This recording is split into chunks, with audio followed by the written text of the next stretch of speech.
But first, the health minister has unleashed reefer madness once again as Vancouver approves pot shop regulations for medicinal marijuana. There are currently over 80 dispensaries in the city. The regulations approved today would do the following. Well, you'd have to go about 300 meters from schools, community centers, and neighborhood houses and other marijuana-related businesses. You'd have to cough up a $30,000 licensing fee to recover the costs for the city. And there will be geographic restrictions to specific unique areas in the city. And a Vancouver councillor reacted by saying the city was being forced to act, and now it's the federal government's turn to deal with this problem. Here's what he had to say. In the context of prohibition, we do see the presence of organized crime in sectors that are suppressed and not available for proper regulation. And so I'm pleased that there are measures in this bylaw to give the police strengthened oversight of these dispensaries, not the oversight that Minister Ambrose wants, but if Minister Ambrose wants a viable policy, she'll have to craft it. What we're trying to do is manage what we're able to do here as in our responsibility as municipal elected officials. Well, as he referred to Health Minister Ambrose, she angrily reacted just last week to a Supreme Court ruling on new ways to consume medicinal marijuana. She released another angry statement today, and in it she said, "These stores have absolutely no regard for the rule of law and have been caught selling marijuana to kids." And here comes the political cheap shot. "They represent Justin Trudeau's vision for Canadian neighborhoods from coast to coast to coast." And she says storefronts selling marijuana are illegal, and under this Conservative government will remain illegal. We expect the police to enforce the law. Well, speaking of Justin Trudeau, the Liberal leader outlined his vision of marijuana sales on Power Play yesterday. Here's how he sees the future of legal weed.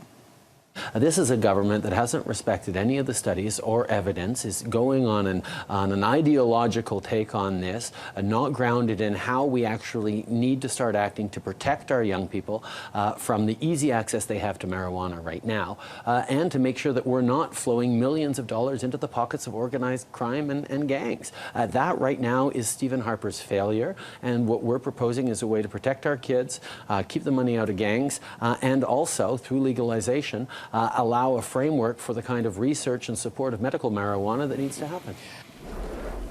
Okay, Jodie Emery is a high-profile activist pushing for the legalization of marijuana. She joins us live from Vancouver. Jodie, do you think this step by Vancouver City Council is a step towards legalization or a step back in some ways?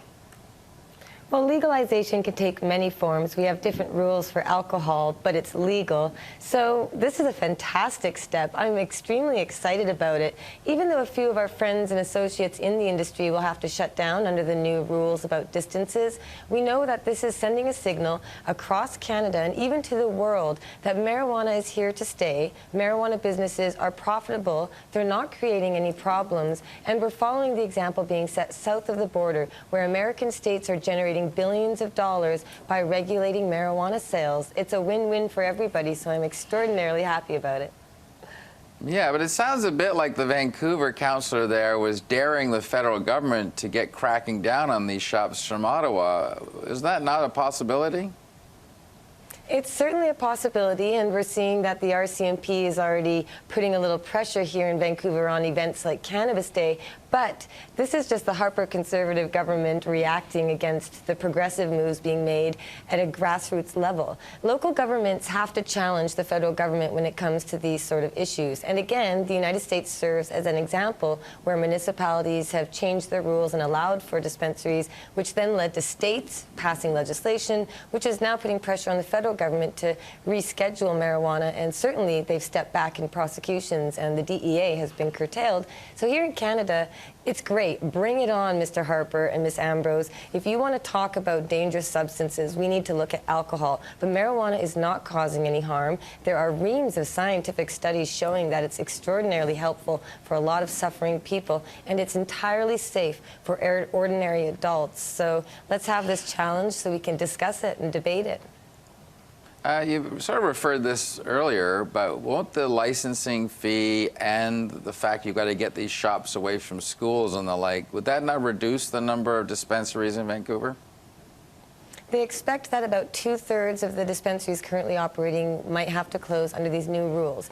Now, I'm against overregulation. I do have to say that the excessive rules placed on this right now are unsettling. I think we can change them, though. We just saw BC's liquor laws become more modernized, so there's no reason why we can't work to change these rules. But it is disappointing because, you know, young people are not getting marijuana at these stores. These dispensaries want to operate in a responsible manner, and they're not selling to kids. And yet children are exposed to alcohol, fruity flavors, colorful labels at sports games, hockey games, in every restaurant, and they see it, but they don't access it. So this fear about children getting their hands on pot, really, they're getting it more easily under prohibition than they could ever get it under a legal system. So again, this is a positive step, but maybe overregulation needs to be looked at.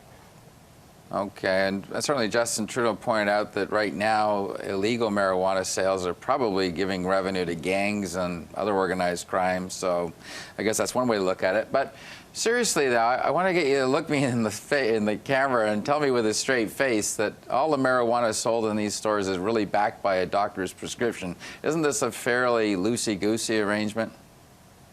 Well, marijuana, in terms of medical marijuana in Canada, has come under many different forms for a long time through court cases way back in the early 2000s and even 1990s. So there are many patients going to dispensaries who are legally authorized by Health Canada to get marijuana. But the marijuana they're allowed to get can only come from the LPs, the licensed providers, Bedrocan and Tweed.